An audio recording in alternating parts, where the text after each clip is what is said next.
mentor, here with Morgan Gist MacDonald from Paper Raven Books and baby Zelda, who decided to join us again today. Miss Zelda is not feeling well, so she needs lots of mummy cuddles, but we're going ahead anyway. And this is one of the beautiful things of working from home, isn't it, Morgan? Because we have kids, and when they're sick, you know, we get to look after them. And I think that's a beautiful thing. So I'm sure Zelda will give us a little wave as we go through. Hey, Zelda. So I've invited Morgan on today to talk us through some of the biggest writing blocks that she sees on a regular basis. Oh, hey, Carrie. She sees on a regular basis with people attempting to write their books. And I think it's a really common problem that we all come up against when we have so much we want to share. We have so many people we want to reach, and it's really hard to try and do all of the things. So Morgan, thank you for joining us today. Thank you for having me on, Tash. I'm super excited to talk to all of you ladies in the 100K group.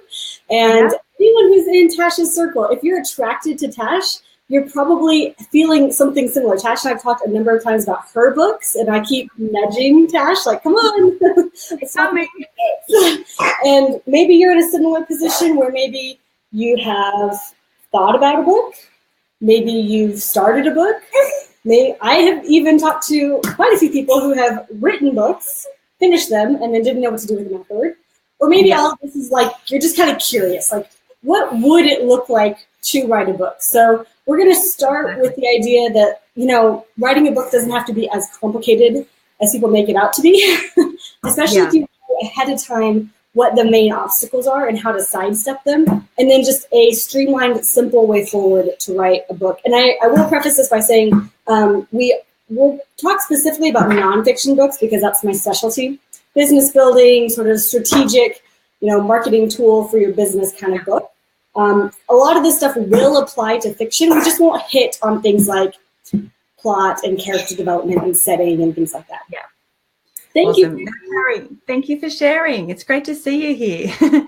Now, what I love about your business, Morgan, and your level of expertise on this is you don't just help people write the book.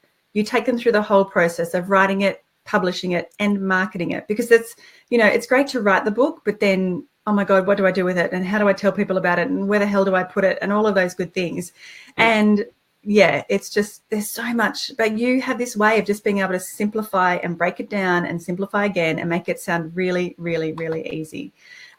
So, I mean, to give you a bit of background on my book writing experience, I wrote a book. Yes, she does. Stay tuned. Morgan has the key to your books. She sure does. So I wrote a book several years ago, and I finished the book, and I had a writing coach, and I was in a group, and we wrote this book, and we did 30,000 words in 30 days. That was our sort of target, and we did it. And it was amazing to do it. But what that book in particular taught me was that the business I was building then, that's what I wrote the book about, I realized that was not the business I wanted to take forward. So that's one way to figure out if you do or don't love your business. I realized it was something that would help people, but it's not something I wanted to continue to talk about. So as much as I love the book, and I had the most amazing cover design done by my sister, it was perfect. I still have it up in my office, but I never hit publish on that because I just thought, well, what's the point in publishing a book I don't actually want to talk about anymore? So that was book number one.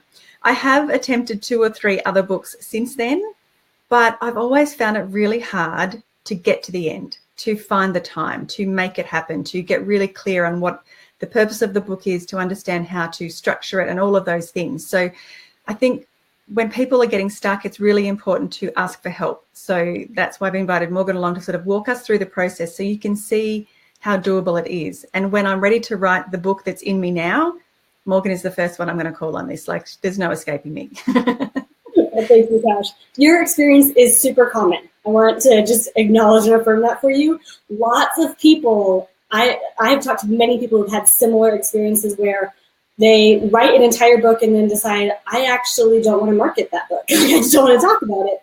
And then it's a great realization, but it's like, damn it. All that 30 days gone to waste, I'll never get back. You know, but it's a great realization, like you said. And then, you know, there are people who've started books or started multiple books and kind of left them on the shelf. And so before we kind of dive into what I have prepared for you ladies today, I want to acknowledge also the general conversation around books, because if you are tuned in, like if you've got your ear listening for books already, a lot of the conversations you're going to hear are about publishing, right? People talk about needing to get an agent and how to sign a contract and whether or not you're going to get an advance and all of that jazz. And then the second most common conversation is marketing, right? Yes. So how do I get my audience? Oh my gosh, I've got to do all the marketing 6 months in advance. Otherwise, what's the point of the book? Hey, Belinda. You know, a lot of the business around books is in the publishing and marketing space. Yeah. And so lots of people have lots of questions about publishing and marketing. And so when we get into interactions like this, people are like, oh, should I self-publish or traditionally publish? And all of those are great questions. All of those are questions we can talk about. And certainly my company helps with writing and publishing and marketing. But you can't really do anything until you write the book. And so if anyone's watching and sort of like you've got those questions spinning in your head, like, oh, what about, you know, what title should I have for the book? Or how do I get a cover design? It's like, let's take a breath. Let's talk about writing. So that's what you want now.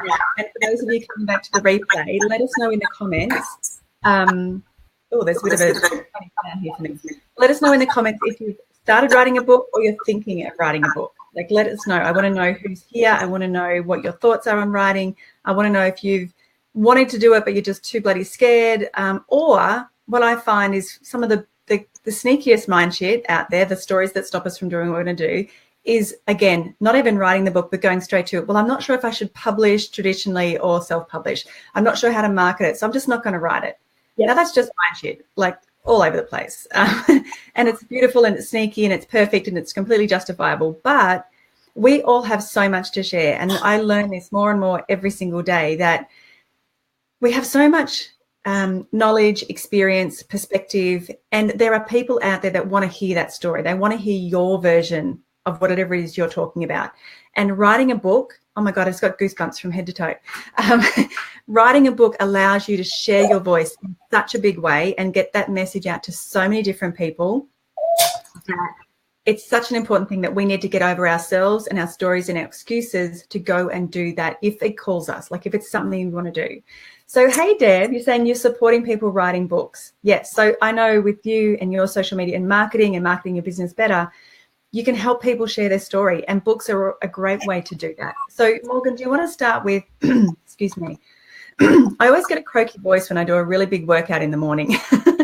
So I probably shouldn't have done an early workout before a Facebook Live, but do you want to, what's Belinda saying here? I'm absolutely thinking of writing my own book. I've ghostwritten for others and hate the feeling of my work being out there under another's name, but I'm freaking out about sharing myself. That's great insight, Belinda. I know you've written many books for many people. And again, it's the thought of having to sit in someone else's voice and write for them has been uncomfortable for you. But it is scary, Morgan. I'm sure you see it again and again with your authors, that when we go to put our name and our voice and our message and our thoughts public in such a big way in a book, like I'm sure there's a lot of resistance that comes up with that. So do you want to touch on that a little bit? Yes, I do. And you're right to call this mind shit, because that's all it is. Like the actual process of sitting down and typing out words is not complicated. We all know that. We do it every day. All the time. Do you have 2 cents for this conversation as well? So there's 6 common problems that I see most often. The first is writing routine. As moms, this is often a default mindset problem. You know, it's like, well, how am I ever going to write a book if I can't go on a writing retreat in Italy? You know, or if I can't write an hour a day every day, then I might as well not even attempt to write a book. Or I need to book a secluded beach house with perfect Wi-Fi, or maybe no Wi-Fi, and just go and write for a month or a week. Wouldn't that be lovely? And we get in the habit of waiting for the next season. You know, when we're finished with potty training, when all the kids are off to school. Oh, when yeah, Deb, we're trying to do some mama rocking. I don't know. You don't know until you try. We want to wait for that next season. Oh, when soccer and gymnastics and cheerleading are finished, when the summer's through, when they're back at school, and then it just keeps going. College. Yeah. Yeah. And so here's kind of the perspective shift I like to give around this common problem is you really just need 25-minute sessions. That's it. You can actually tune in and get into a flow if your 25 minutes is intentional and if you know what you're going to be writing. So, of course, we'll get to that. But I want you to know that it's possible to make significant progress. And if you have an entire hour and you can do 25 minutes and then 5 and then another 25 minutes, you can write 1,000 words.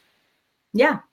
A 30,000 word book, just like you said earlier, Tash, can be done in 30 days. I mean, there's no reason that it couldn't, but it doesn't have to be done in 30 days either. What I want you to start thinking about is instead of, oh my gosh, it's going to take me so much time to write this book, like an interminable amount of time, it takes 25-minute sessions, right? And you can break those out however you want.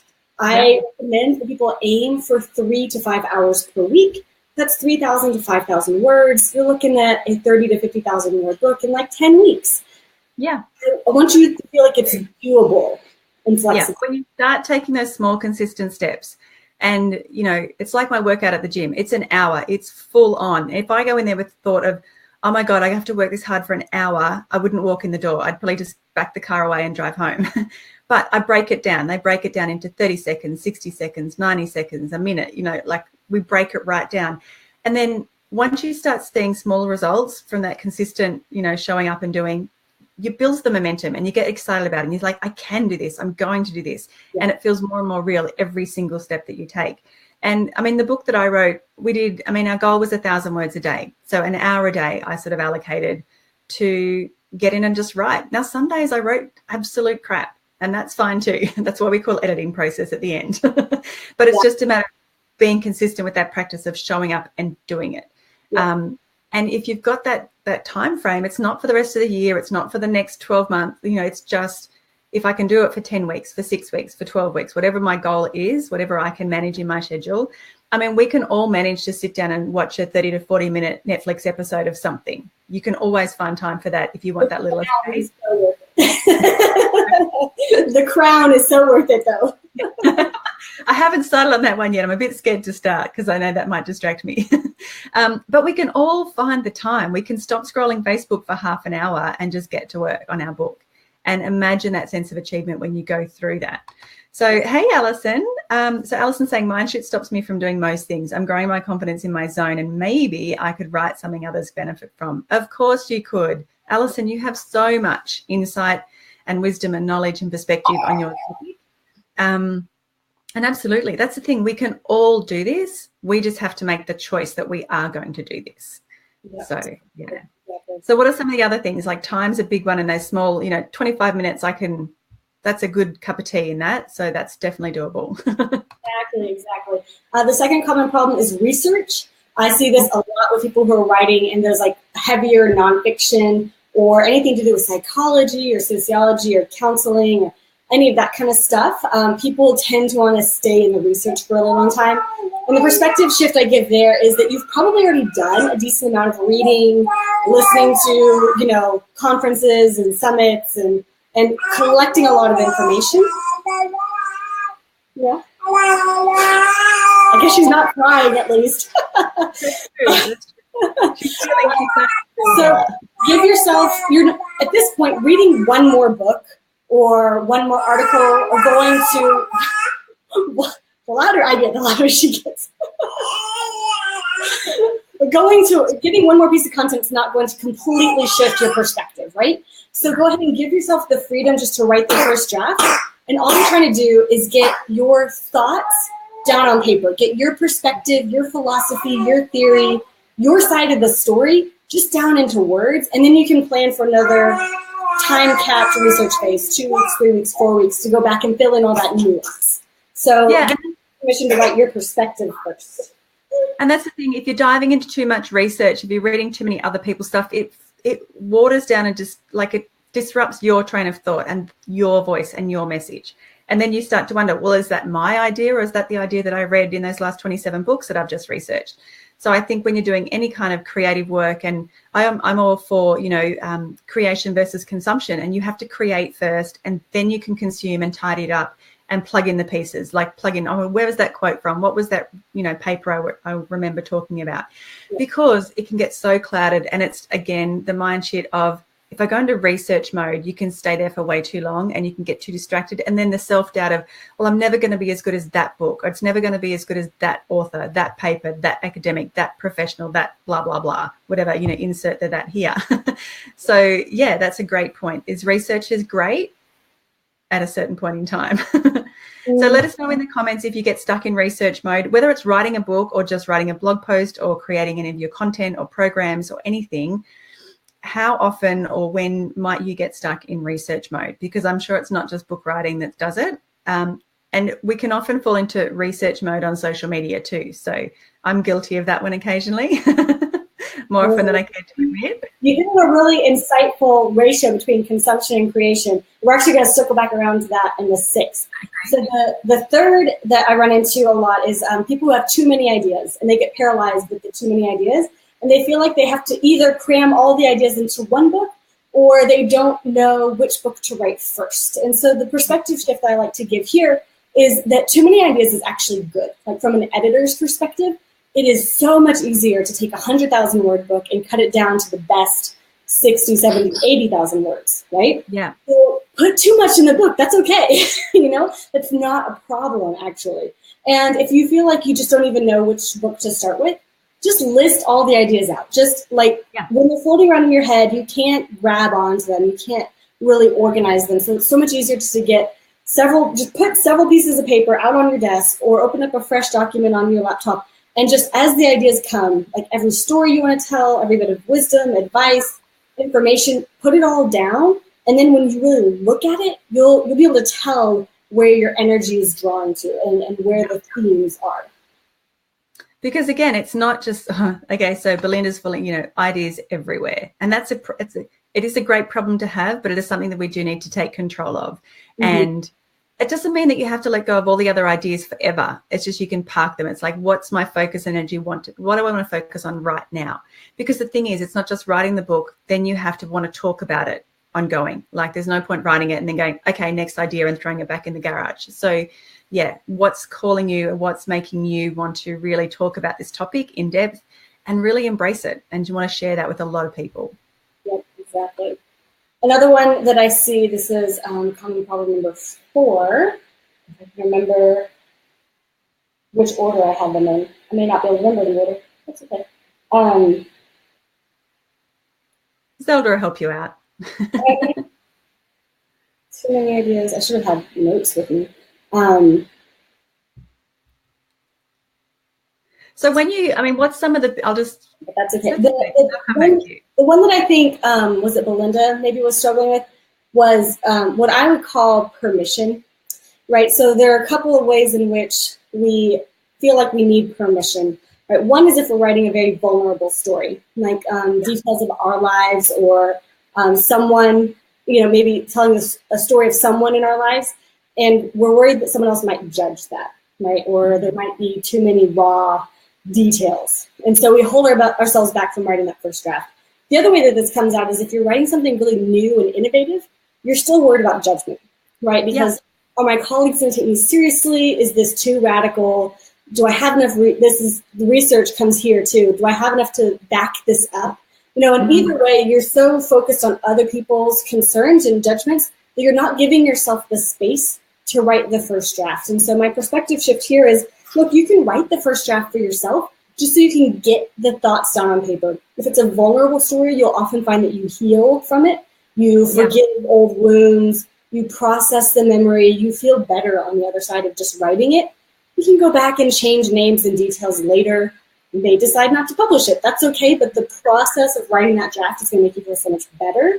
And then on the other side, do I have enough street cred to write this sort of book? You should write the first draft so you can get your own perspective down on paper. You can really figure out what it is that you have to say, what's your unique thing that you're trying to say. Because a lot of times when it stays in our heads, it's so vague and nebulous that we can easily convince ourselves that it's nothing special. But a lot of times if we will write it out, and sometimes if we can even share it with like an alpha reader or a beta reader, they'll come back and say, my gosh, I've never heard anyone say this before. Now we're starting to feel our confidence come on.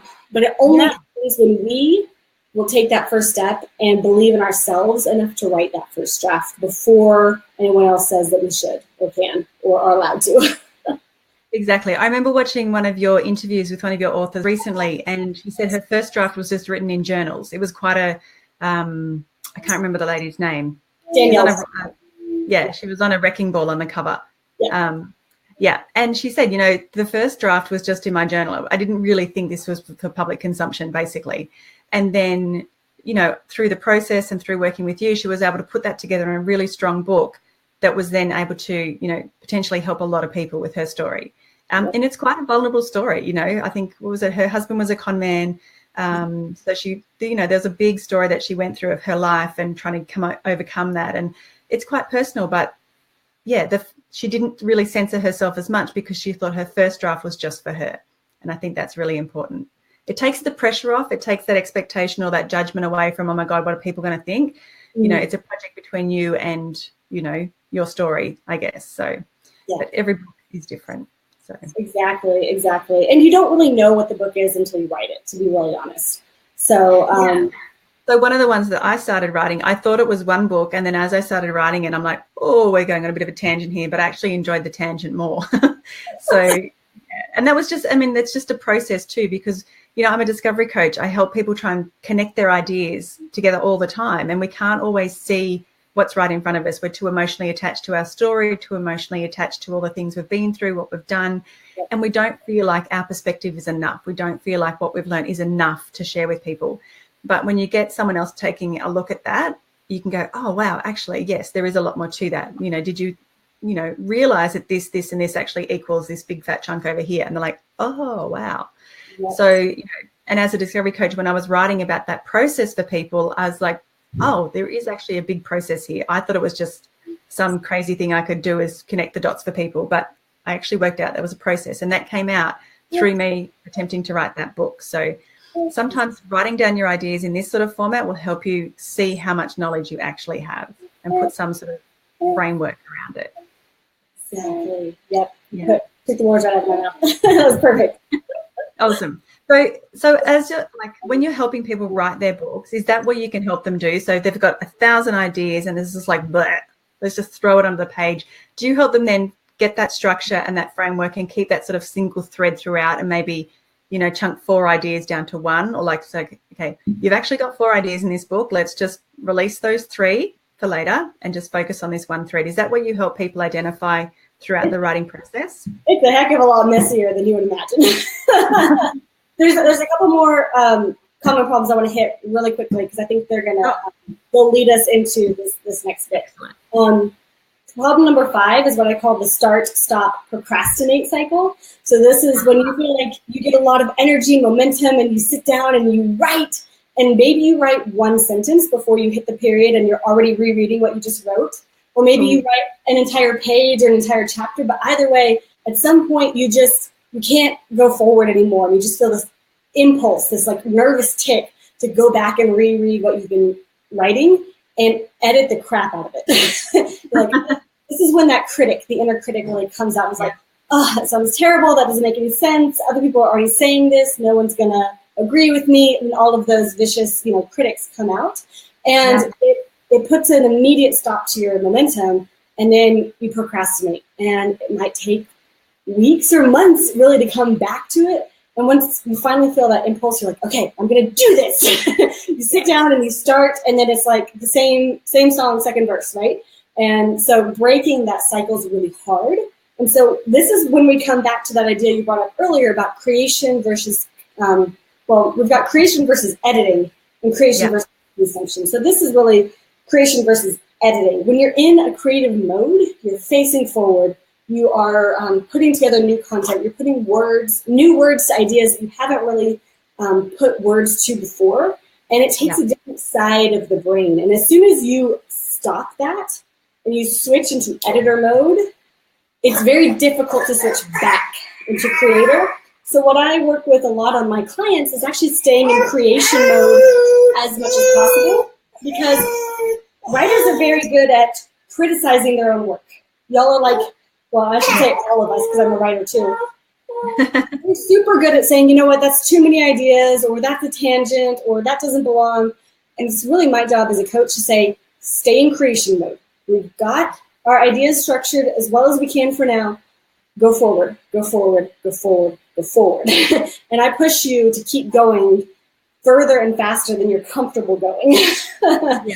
So, and it's so nice when you've got that external support and cheerleader saying, it's okay, you can keep going, you've got this, keep going. Yeah. It's like having that accountability just to keep you on track, to remind you that this is normal, like this is the process, this is what you're going to be coming up against, is such a valuable asset. Like, you know, when we try and do everything by ourselves, it's so much harder. And like with everything in business, when we start to struggle and we start to find it really hard, we need to reach out for support in whatever it is we're trying to do. And if you don't have that support network around you, you need to find the support network, be it in your book writing, like creating whatever you are in your business, or just staying on track with the tasks and the million tasks you've got to do. Like, it's so much easier when you have that cheerleader and that support beside you, sort of, you know, lifting you up. When it, you know, some days are going to be harder than others, and that's just the reality of it. But when you keep building that consistency and just keep showing up and doing your thing, knowing it's going to be perfectly imperfect first time round, probably second time round, and maybe third time round, and that's okay.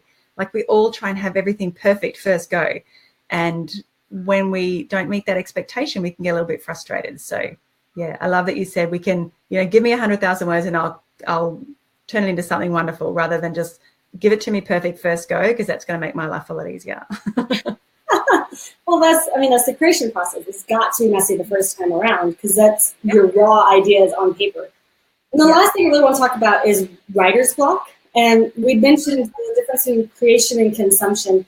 And some people will think of writer's block as like this mysterious malaise, like I just don't feel like writing. We have the movie image of like the guy in the bathrobe and he's pacing his apartment and he doesn't write for months, and there's just nothing that can get him out of it.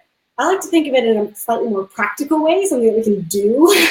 I look at writer's block as an imbalance between input and output, an imbalance of consumption and creation, because we actually do need both. And essentially, if you've been inputting a lot, so if you've been consuming a lot, you've not been outputting, and in this case, outputting is writing, not been doing any writing, then eventually your brain's going to feel stuffed. We feel this way at the end of a 3-day conference, right? There's been so much input, your brain's literally fried. So what I recommend at this point is a practice of free writing, just sitting down, writing for 5, 10, 15 minutes, just see what comes out. And you'll start to feel more energized as the writing comes out. On the flip side, a lot of times what happens to people who start writing books, 10,000, 20,000 words in, they hit writer's block. They've been doing a lot of output. It's time to input.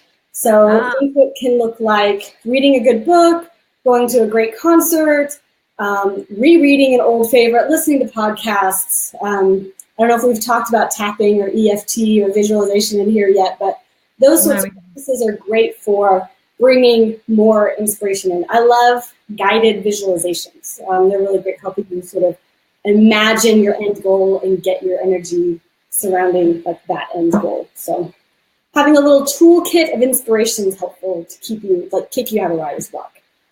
Yeah, I mean, it's like anything. If we're working really hard on anything in particular, we need to reset, we need to recalibrate, we need to reframe everything, and we just need to recharge. So if you have been going this amazing, epic writing journey, it's okay to take a break. And like you said, you know, start to consume a little bit with other things and just step away from the book. Sometimes stepping away for a little while is just what you might need for anything creative. It's just to let everything recalibrate and resettle. And when I take a break from something, like my morning walks around the lake, usually where everything just kind of settles down, I'm like, oh, why couldn't I see that at my laptop? You know? Yeah. So much. It's so important that we do take a break for ourselves and sort of just ease into, you know, the process a little bit more. And to figure out your own rhythm. Because some people need like a daily recalibration. They need input in the morning, output in the afternoon, or vice versa. Other people can go like an entire week with just inputting, reading at the library, listening to books, whatever, and then they can spend an entire week writing. Other people are like cave dwellers, and they can input for months. It's like our academics, right? Input for months and output, you know, for months. But most people aren't like that. Most of us need like a daily or a weekly kind of recalibration. So just getting really in tune with like how it feels in your body when you feel like you're running up against that writer's block. It's like, okay, so I've been writing a lot. I'm gonna switch gears now. I'm gonna let myself consume a little bit and give myself permission to do that. And so just figuring out kind of how often you need that recalibration is super helpful in keeping you productive so that you don't hit that debilitating writer's block. Exactly. And I think that's a really important point, is we need to find our own natural way of doing this. Because like you said, some people can shut themselves away and write for a week. Some people can barely make an hour, and you have to build upon it. So you might start, like you said, writing for 20 minutes, 25 minutes. And then with a bit of practice, you might find you can do the hour. You can do a little bit longer because you've trained yourself to work a little, to stay focused and to actually start creating in this way. So, so many good little nuggets here. I'm going to take every single one on board. And yes, the book is definitely brewing. Oh, sorry. Go ahead. Are you right? So the last biggest challenge that everyone struggles with and no one knows that they struggle with is that people sit down to write a book and they try to do 4 things at once. They try to generate ideas, they try to organize ideas, they try to write/create, and they try to edit at the same time. And you know this experience because you sit down at the blank screen and you type out chapter 1. You're like, okay, what am I writing about? Let me figure out some ideas. Okay, which one should I write about first? All right, yeah, I'll start writing about that one. And then you barely put a period on the end of the sentence and you're already back at the beginning of the sentence trying to edit the thing. And then, of course, you can't go on to the next sentence because you aren't really sure what you're writing about or what the next order is. And all of a sudden, you feel really overwhelmed because you're trying to do 4 phases at once. And so this is like the biggest mistake that everyone does. And that's why I really recommend going 1 phase at a time. And the first is idea generation. Mm-hmm. This is sitting down and putting all of your ideas on the paper like we had talked about. So maybe this is a giant poster board. Maybe this is 6 sheets of paper on your desk. Maybe this is just a nice blank screen on your monitor with no tabs open. But just giving yourself whatever amount of time you feel like you need, no rush. And just all the ideas, like every story, like almost as if you were going to talk about what you want to include in the book. You want to be typing out or writing out phrases, sentences, ideas, and they don't have to be sensible. Order, does it? It's like the brain dump. It's like the mind mapping of everything. Getting it out. It should not be ordered because you can't do both at the same time. You can't generate ideas and organize them at the same time. They're 2 different cognitive processes. So this is something that is really helpful that I do with my clients, right? So essentially what we do is we get on the phone and they tell me what they want to write their book about. And I'm taking notes. I'm typing, right? And they're just talking as fast as they can. And I'm typing as fast as I can. And then when they hit a pause point, it's like, okay, let's go back and look at this. What are the themes? Yeah. This is idea organization. You get all the ideas on the paper and then you're looking at it, you're like, what are the themes? What can we copy and paste or cut and paste together? What can we, like, if we were to rearrange this like it was a puzzle, or if we were going to color code things, like, where would we find the groups? Yes. And these watching. Oh, go ahead. I was just going to say, for anyone that's watching or coming back to the replay, if you have any particular questions for Morgan, then please pop them in the comments and we'll come back and answer them. If we don't see them today live, we will come back and answer them. Yeah. And also just share some of your maybe your best excuses. I think they're always good ones, because once you say it out loud, you actually realize there's probably a bit of mind shitting going on with that excuse and all of those things. I've got another question for you. Was there a point you wanted to just finish up on that point there? So this process is backwards of what most traditional publishers will tell you to do. Most traditional publishers will tell you that they want an annotated outline. They want the title of every chapter and they want a summary of every chapter before you go and write the thing. And I'm convinced this is the root cause of writer's block.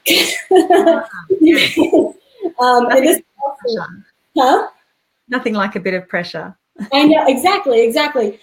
Because you feel like you have confirmed, like, this is exactly what I'm going to write, and if you deliver anything else, then you're like going back on your word.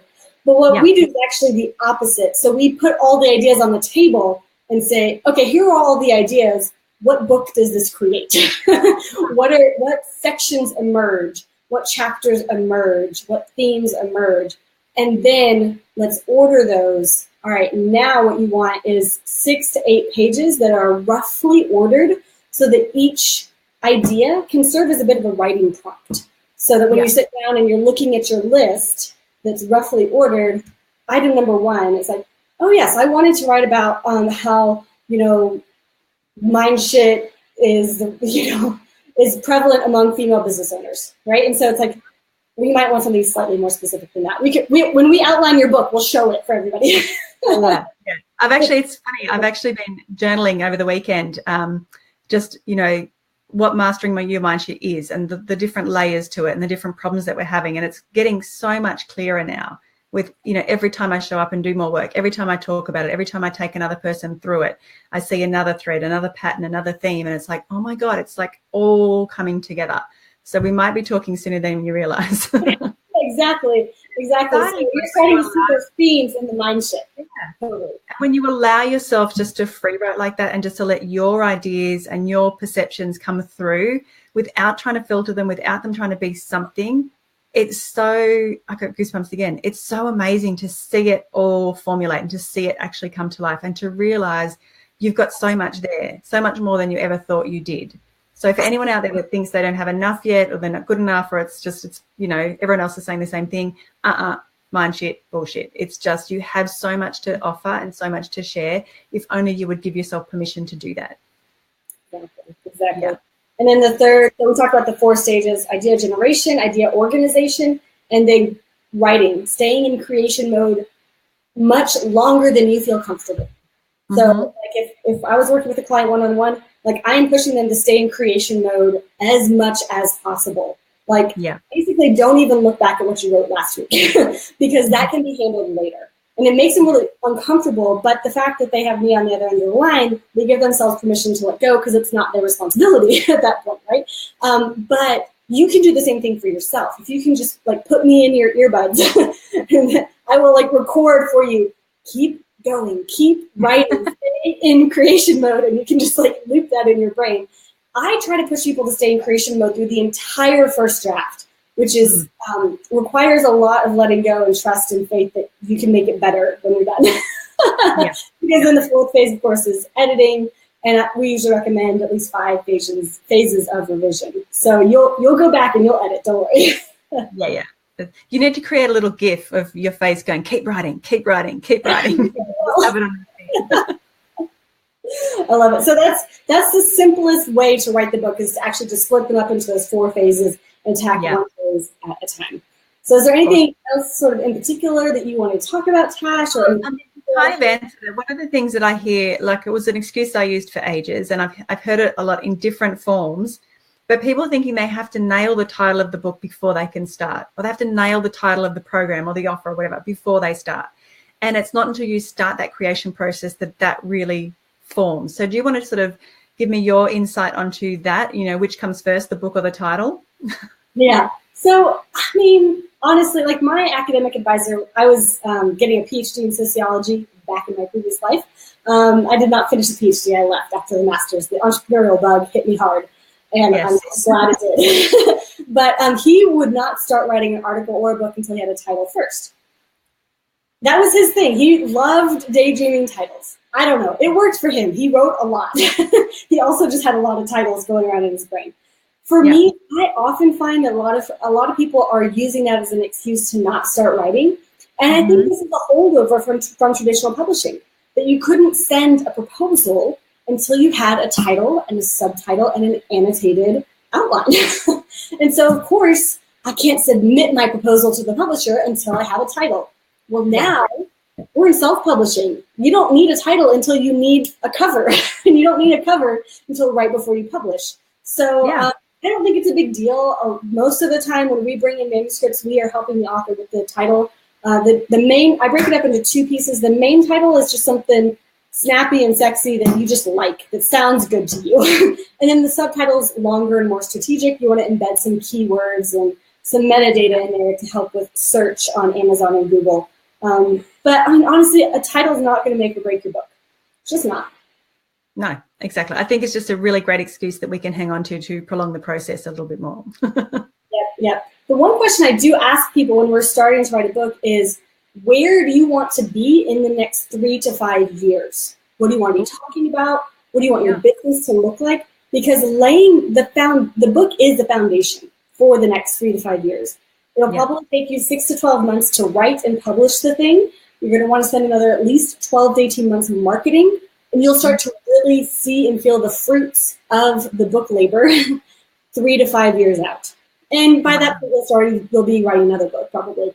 But like you said, Tash, like you wrote a book and then realized that that's not where you wanted to go. Where was your trajectory? The book needs to be a foundation to that trajectory. Exactly. And it was a great lesson. It did mean I had to completely shift things. Well, I didn't completely shift them straight away, but it was just like, okay, so, you know, with the next book, it is something I have to want to talk about for a little while. It's not just what's in my head today and then I move on. So I think that's a really important thing. And again, it's such an important foundation piece to our business if we are wanting to, you know, increase our visibility, grow our audience, you know, get our message out, help us a ton more people than what we can access right away today. So building that platform and having that published piece of like that book just opens up so many more opportunities for you, gives you so much more credibility. You can have so many things. I think you help some authors, don't you, sort of start to embed how they're going to market the book as they're writing it. Is that something that you're doing as well? Yeah. So especially if we're searching that way, we'll start talking about like doing Facebook Lives and like, or their favorite platforms and what posting on that platform should look like, and building an email list. With our professionally published books, we always embed a freebie at the beginning of the book so the book can build the email list. I think that's super important. Yeah, so the book should be a piece, a tool or an arm of your marketing. It's just another version of you. Like if you were to get up on a stage, or if you were to turn on your camera and do a Facebook Live, or if you were to turn on a mic and do a podcast, what would you be talking about? A book is just another version of that. It's not like this end-all, be-all, holy grail of like, you know, anything. It's another version of you putting your message out into the world. Yeah. Exactly. And you know what? Books can be so many different things as well. I have some favorite books that are they take me 2 or 3 hours to read tops because they're really short, they're really sweet, and they're perfect. And they're ones that I can go back to again and again and again because the message is so tight and so important that I just, you know, it's sort of on hand for a regular read. And there's other books that take a lot longer to get through, but they're different. They offer so much more in so many different ways. So again, we have to find what's right for us and our message. It doesn't have to be an 80,000 word, you know, work of art. It can just be a nice, really short, sharp, sweet message to really nail home what you are wanting to talk about and to get that message through. There are so many books I adore that are really short and really sharp and just they nail it. And that's probably, I mean, maybe that's harder to write too, is those really short, concise ones. Maybe it's harder to get the message so refined and precise in a shorter number of words. I don't know. But anyway, I like reading books. Yeah, I think it's an indication of a quick start person who can just grab onto an idea, write a book on it, and ship it. Like Seth Godin, of course, is the master at that. And I think what we often forget, especially with our first books, is that it's a first book. Many of your favorite authors probably have written more than one book. Like you may not have discovered your favorite author until you read like the 4th or 5th book, and then you realize, oh, they have all these earlier books. And then maybe you read the earlier books and you're like, oh, they were fine, but I really like their later stuff now. Give yourself permission to write those first books. And honestly, okay, so let me give you like the real deal behind my book. I wrote my book in 2015. It's about how to write a book. I had been a writing coach since 2007, but I hadn't really sat down and formalized my process, right? I was still sort of like working with coaching clients, trying out different methods, seeing what worked. And I was like, you know what? There's a process somewhere in here, kind of like you did with your mindset. And I was like, I'm just going to sit down. I'm going to write it. I know there's a book in here. I know there's a course in here. I know that there's something I can teach people. And in the process of writing, get this, 25,000 words. Let me see if I've got a copy here. This is not a thick book. Right. This is what a 25,000 word book looks like.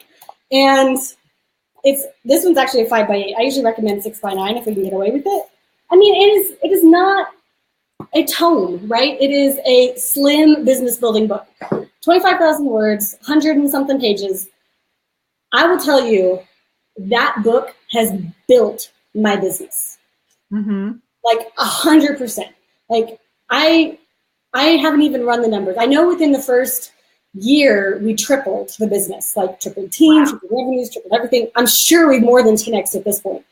But that, like, I was not known anywhere before this book. I was just getting referrals, you know, from my previous clients, and they would, you know, if their friend said, oh, I'm writing, they would say, oh, here, email Morgan. And that was it. That was my marketing. But once I wrote the book, I was able to leverage it. And, you know, now if you go to Amazon and you type how to write a book, this is the book that comes up. There are 2 sponsored posts that come before the organic search. But, I mean, I get emails every single week from people saying, I read your book and I loved it. And most of them love that it's short and to the point and straightforward. They love that. And I know this is not my, like, greatest work of art ever. I'm okay with that. I'm working on another book now that's much more storytelling fashion and having my own mind shit around that. I think of myself more as an editor than a writer, and so I've got my own. I'm sure Belinda can, can eviscerate because she writes for other people rather than herself. But what I really want to drive home for you guys is that it does not have to be an earth-shattering book for your first book.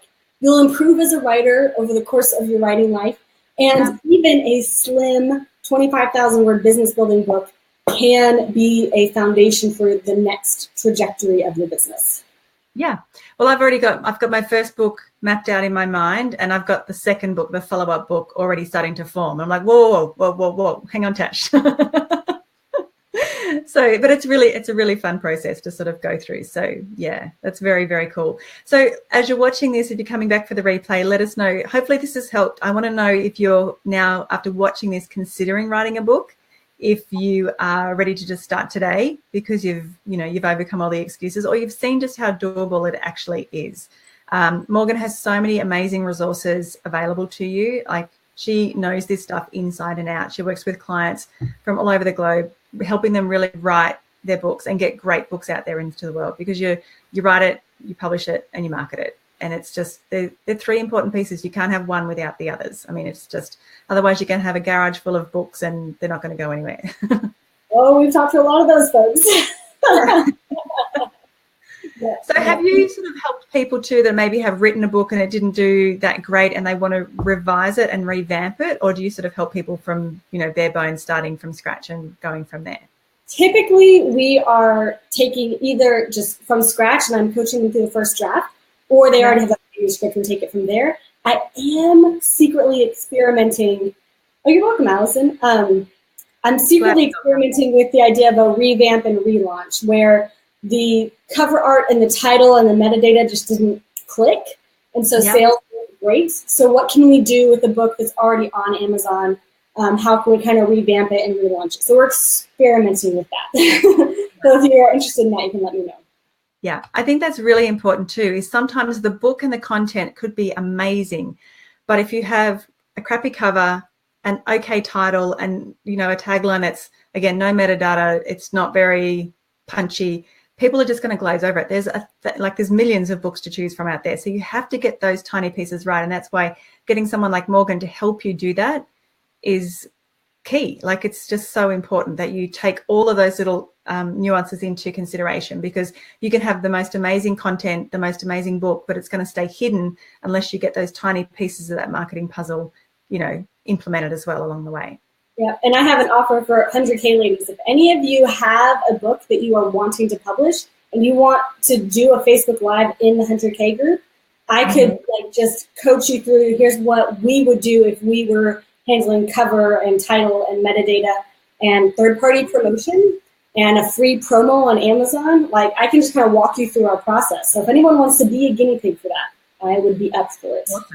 Awesome. So we'll jump in the 100K group again and just sort of let people know that didn't catch this live, that offer is available as well.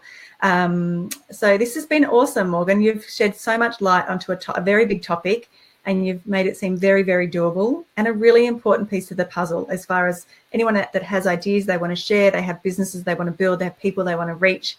with the message that they have. It's such a great way to sort of really get out there in front of people and build that credibility. And like you said, set that foundation in place for, just growing your business, which is what your business has just bloomed and blossomed and continued to grow since, your book. You've done a lot of other things, but that book is such an important piece of the puzzle. And I know if I'm, looking at people to follow and they've got a book, suddenly in my mind that boosts their credibility. It's just right, they've made the effort. It gives people a next step. If you've noticed, when you do podcast interviews and the person who's being interviewed says, "Oh, and you can come to my website," I never go to their website. But if they say, "I've recently released," and you know what? Recently released can be 3 years ago. Who cares? I've recently released a book. I still use this from 2015, but they don't need to know that. I've recently released a book.